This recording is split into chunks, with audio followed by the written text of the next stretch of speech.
توحید۔ عبداللہ بن مسعود رضی اللہ عنہ سے روایت ہے کہ رسول اللہ صلی اللہ علیہ وسلم نے فرمایا، جو شخص اس حال میں فوت ہوا کہ وہ اللہ کے ساتھ کسی کو شریک ٹھہراتا ہوگا وہ آگ میں داخل ہوگا۔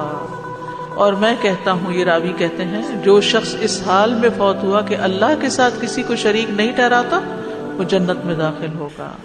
تو یاد رکھیے، شرک سب سے بڑا گناہ ہے، سب سے بڑا ظلم ہے، سب سے غلط اور باطل عمل ہے۔ یہ ایسا گناہ ہے جس کو اللہ تعالیٰ بخشے گا نہیں۔ ہر گناہ جو اس کے علاوہ ہو، جس کے لیے اللہ چاہے گا اس کو بخش دے گا، جس کو چاہے گا جنت میں داخل کر دے گا اور جس کو چاہے گا عذاب دے گا۔ اور اسی طرح اگر کوئی جہنم میں چلا بھی گیا تو سزا بھگتنے کے بعد بھی نکال لیا جائے گا، سوائے شرک کے۔ کافر اور مشرک ہمیشہ ہمیشہ کے لیے جہنم میں ہوں گے، ناقابل معافی گناہ ہے، اور شرک کے بعد انسان گمراہی میں دور تک نکل جاتا ہے۔ اب شرک سے بچنے کے لیے انتہائی ضروری ہے کہ ان ساری چیزوں کو ہم جانیں جو شرک کی طرف لے جانے والی ہے، اس کا علم حاصل کرنا چاہیے۔ وَاعْلَمْ أَنَّهُ لَا إِلَٰهَ إِلَّا هُوَ، علم حاصل کرو، جان لو کہ اللہ کے سوا کوئی الہ نہیں۔ مشرک کے سارے اعمال ضائع ہو جائیں گے، یعنی چاہے اس نے ساری زندگی نمازیں پڑھی ہوں، روزے رکھے ہوں، صدقہ خیرات کیا ہو، حج کیا ہو، لیکن اگر اس نے شرک کیا تو سارے اعمال برباد، کیونکہ اللہ تعالیٰ تمام شرکاء سے زیادہ شرک سے بیزار ہے۔ تو شرک سے ڈرتے رہنا چاہیے۔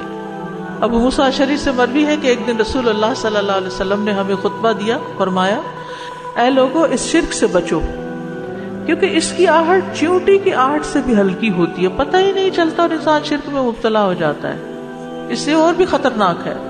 اس پر کسی نے پوچھا، یا رسول اللہ صلی اللہ علیہ وسلم، جب اس کی آہٹ چیونٹی کی آہٹ سے بھی ہلکی ہوتی ہے تو پھر ہم اس سے کیسے بچ سکتے ہیں؟ آپ نے فرمایا، تم یوں کہتے رہا کرو، اللہم انا نعوذ بک من ان نشرک بک شیئا نعلمہ ونستغفرک لما لا نعلمہ۔ اے اللہ، ہم اس بات سے آپ کی پناہ میں آتے ہیں کہ کسی چیز کو جان بوجھ کر آپ کے ساتھ شریک ٹھہرائیں، اور اس چیز سے آپ سے معافی مانگتے ہیں جسے ہم جانتے ہی نہیں، یعنی لا علمی میں اگر ہم سے کوئی ایسی چیز ہو گئی ہے تو آپ ہمیں معاف کر دیں۔ اب شرک کی بڑی اقسام ہیں دو، ایک شرک اصغر ہے اور ایک شرک اکبر۔ شرک اصغر جو ہے وہ نیت اور ارادے کا شرک ہے، جس کو ریاکاری کہتے ہیں۔ رسول اللہ صلی اللہ علیہ وسلم نے فرمایا، بے شک اللہ تعالیٰ فرماتا ہے، میں سب شریکوں سے بہترین ہوں، جس نے کسی کو میرے عمل میں شریک کیا تو وہ عمل اسی شریک کے لیے، یعنی وہ میرے لیے نہیں ہے۔ پھر اگر لوگوں کو دکھانے کے لیے کر رہے تو پھر وہ لوگ ہی اس کا فائدہ دیں گے تمہیں۔ اے لوگوں، اپنے اعمال کو اللہ کے لیے خالص کر لو، کیونکہ اللہ عز و جل خالص عمل کو ہی قبول کرتا ہے۔ تو نیت کی خرابی سے عمل قبول ہی نہیں ہوتے۔ اور یہ مت کہو یہ چیز اللہ اور رحم کے لیے ہے، کیونکہ جو چیز رحم کے لیے، رشتہ داری کے لیے دی جاتی ہے، اللہ کا اس میں کچھ حصہ نہیں۔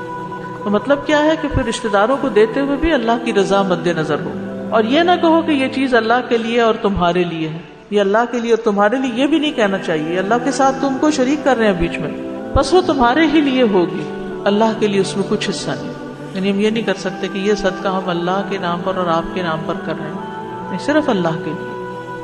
یہ جو ایصال ثواب کے لیے بھی ہم کچھ کرتے ہیں تو کسی کے نام پر نہیں کر رہے ہوتے، اللہ ہی کے لیے کر رہے ہوتے ہیں، بس نیت یہ ہوتی ہے کہ اس کا ثواب کسی اور کو پہنچ جائے۔ اسی طرح دعا مانگنے میں شرک نہیں ہونا چاہیے کہ اللہ کے سوا کسی اور سے انسان مانگے، کسی اور کو اللہ کے برابر کر دے۔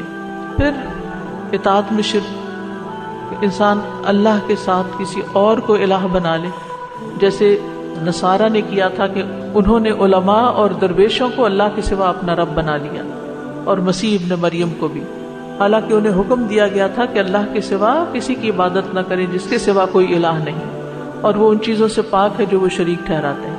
یعنی جہاں علماء کی بات ہو یا کسی بڑے کی بات ہو، اس کو چھوڑ کر کس کی لینی چاہیے؟ صرف اللہ کی لینی چاہیے۔ اسی طرح تعویذ لٹکانا، پھر اسی طرح بدشگونی لینا، غیر اللہ کی قسم کھانا، اور باقی یہ جو بڑی بڑی قسمیں ہیں جیسے بتوں کی عبادت کرنا یا اللہ کے ساتھ کسی اور کو اپنی عبادت کا مستحق سمجھنا، اس کے آگے سجدہ کرنا یا اس سے دعائیں کرنا یا اس کے نام کی نظر و نیاز دینا یا اس کی قبر پر چکر لگانا اور حج کی طرح طواف کرنا یا اور اس قسم کے کام کرنا، تو اس سے بھی بچنے کی ضرورت ہے۔